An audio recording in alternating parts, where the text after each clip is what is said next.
I didn't see you there. Hey, well, I happen to have this platter of Reubens just sitting here. I was about to eat them, but would you like me to show you how to make them? Well, it's that time of year where you might be thinking of making something festive for St. Patrick's Day. But what do you make? Do you make the corned beef alongside the potatoes and carrots and just call it a day? Or do you make something a little bit more interesting? Today, I'm going to show you how to make a couple of things with corned beef to make it a little bit more fun and exciting and still celebrate St. Patrick's Day. To make your corned beef, you want to put it in a pot, and this one was 6.5 pounds, so I had to cut it in half. Sprinkle the seasoning packet over top and empty out 1 bottle of Guinness beer. Next, pour enough water into the pot to cover your corned beef. Put it over high heat and bring it to a boil. You need to push the meat down into the pot so that the water is covering it. Turn the heat down and simmer for 45 minutes per pound. To make the mustard glaze, you want to put 1/2 cup of your mustard of choice into a bowl, 3 tablespoons of honey, and 2 tablespoons of soy sauce. Mix it up until smooth. After you've boiled your corned beef for about 45 minutes per pound, check it and see if it's fork tender. If it is, it's ready for the glaze. Transfer your corned beef to a roasting pan and then brush it with the mustard glaze that you made.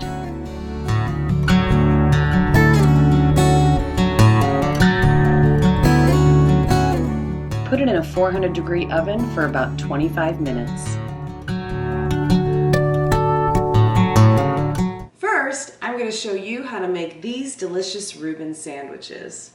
Start by making your Russian dressing with mayo, chili garlic sauce, creamy horseradish, some lemon juice, some Worcestershire sauce, a 1/2 tablespoon of grated onion, and an 1/8 teaspoon of paprika, salt, and freshly ground pepper. Add a 1/4 cup mayo to the bowl, followed by 1.5 teaspoons of chili garlic sauce. Then you want to squeeze 1/2 teaspoon of lemon juice into it. Then 1.5 teaspoons of creamy horseradish sauce. And 1 clove of garlic ran through a garlic press.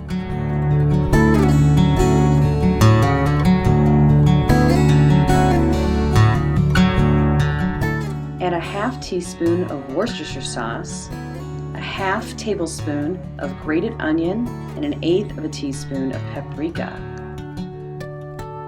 Then season with salt and pepper to taste.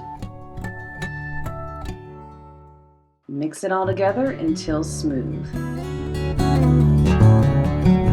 Next, take your corned beef and first remove any excess fat and then slice it up for your sandwich. Take some store-bought sauerkraut and put it into a pot. If you didn't slice the corned beef when it was hot, go ahead and add it to a pan and just cook for a few minutes, cover it, and then just turn it over and you'll get a little color on the corned beef. And put it onto a plate. Add a slice of buttered bread to the pan and top with some Russian dressing. Then top with some of your sauerkraut. Add some slices of delicious corned beef. And top with 2 slices of Havarti cheese. Then put the second slice of buttered bread on top and press down to get a little color. Once it's brown on one side, flip it on over. Cover to let everything melt. Then remove from the pan when the bottom is golden brown.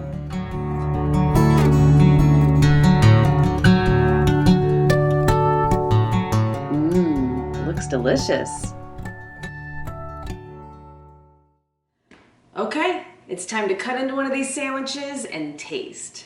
And actually, I'm going to serve these to the family, but I'm going to cut them into 4s. So I'm going to do that now with this one and taste it that way. And I'll show you what it looks like just cut in half first. Oh yeah, looking good. So these can be like party sandwiches. And actually, actually, speaking of party sandwiches, I happen to have these, I don't know, I guess they're sandwich toothpicks, sandwich picks. I don't know, but they're cool. You can put them in meatballs or sandwiches or whatnot. So yeah, I'm gonna use these babies. Time to take a taste.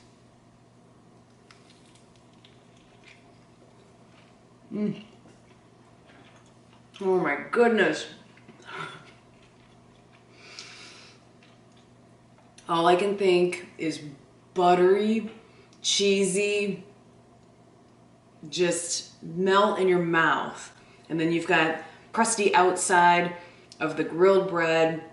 You can taste the sauerkraut, but it's not overwhelming. You taste a bit of the Russian dressing, again, not overwhelming. It's cheesy, this is so good. I love a Reuben sandwich though, so this is actually one of my favorite sandwiches, but I'm telling you, if you aren't sure that you like the components of this sandwich, taste it. I'm telling you, everything together in a sandwich like this, it's perfection. I will never not talk with my mouth full on video, so I'm sorry if it bothers you, but I'm never going to stop. Oh my God, oh my God. All right, well, we still have another thing to make with corned beef. Wait until you see what it is. First, we're gonna make some potato chips. So go ahead and peel some potatoes.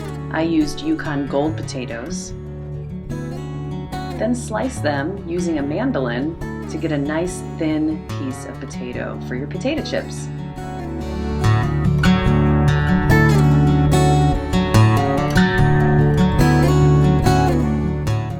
Add your potato slices to some cold water and let them soak for a couple hours to remove the starches from the potatoes. So these potato slices have been soaking in this water for a couple hours while I was making the Reuben sandwiches and prepping and whatever. So that helps to get the starch off of the potatoes. But also, you want to make sure that they're dry before you put them in the hot oil, or they're going to splatter and pop and, you know, throw oil at your face, and you don't want that. So I'm just laying them out on paper towels, covering them with paper towels to dry them off. Make sure your oil is at about 375 degrees, then it's time to fry up our potato chips. And you don't want to put too many in the pan so that they evenly cook. Once they start to brown around the edges, it's time to remove them from the oil. And you want to shake off as much of the excess oil as you can, and then drain them on some racks. And here are the final product chips, just all over the place on any rack that I could possibly find to drain them on. Yeah. Chips for miles and miles. To make a Guinness beer cheese sauce, add 3 tablespoons of butter to a pot over medium heat. Next, add 3 tablespoons of flour,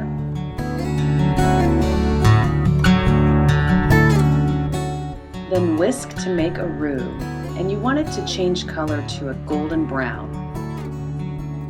Next, whisk in a cup of Guinness beer.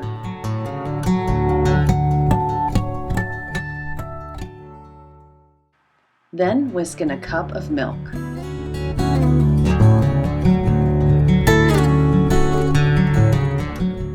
Add a teaspoon of Dijon mustard, a half teaspoon of garlic powder, a half teaspoon of paprika, a quarter teaspoon of salt, and a quarter teaspoon of black pepper.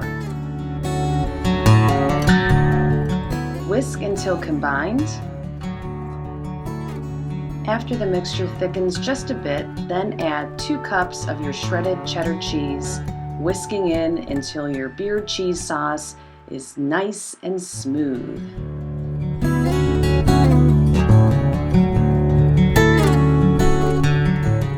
Next, remove the outer leaves of a cabbage and cut it into quarters.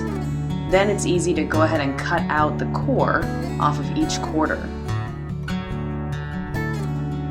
Next, take a large onion and cut it into slices. And then slice up your cabbage.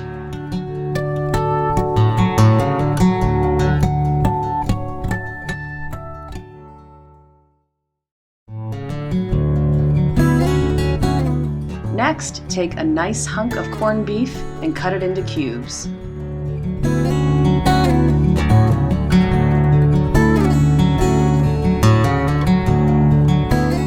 Then slice up some green onions. Add some olive oil to a hot pan and then add your cabbage and onion mixture and start to combine and mix around periodically until it caramelizes and turns this delicious brown color. Lastly, warm up your cubed up corned beef in the same pan. Okay, it's time to make Irish nachos. First, what you want to do is take some of your homemade chips and put some down on a plate.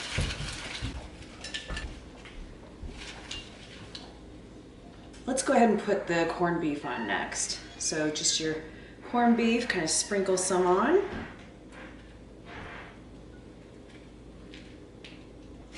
Then take some of your caramelized cabbage and onion, sprinkle some of that on.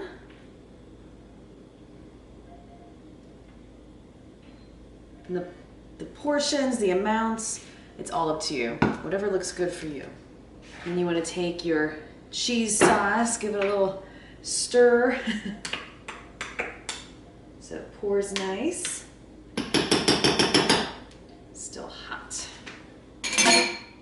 And I put it in this so that it'd be easy to pour. So just pour your cheese sauce. And don't put too much. You want to kind of drizzle it over so you can see all the ingredients. There you go. Okay. Then we want to take a little bit of sour cream. And I've shown you this trick before where you just take a Ziploc bag and just put a little bit of whatever sauce you have that you want to drizzle over something. Just put it in here and you're kind of making a little piping bag. And just close it up. There's still cabbage on my fingers. Close it up. Grab yourself scissors and snip off the tip. And take it and just drizzle it over.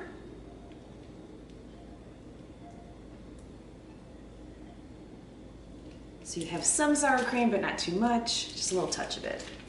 And then the last finishing touch is some nice green onion.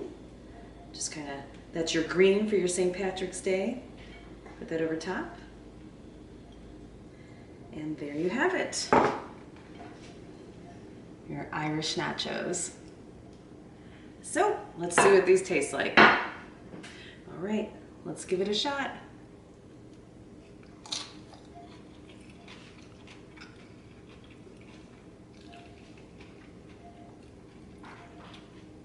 Delicious, I love it. If you like nachos, if you want to have a movie snack or a party snack, just something different to do with your corned beef, give this a shot as well. So that's 2 things that you can do with your corned beef this year for St. Patrick's Day. And don't forget, subscribe. I appreciate those of you that have already, and sharing my videos. That's so great when you guys do that as well. Hit the like button and hit the notification bell if you want to be notified every single time I make a video. Thanks for stopping by again, and I will see you next time.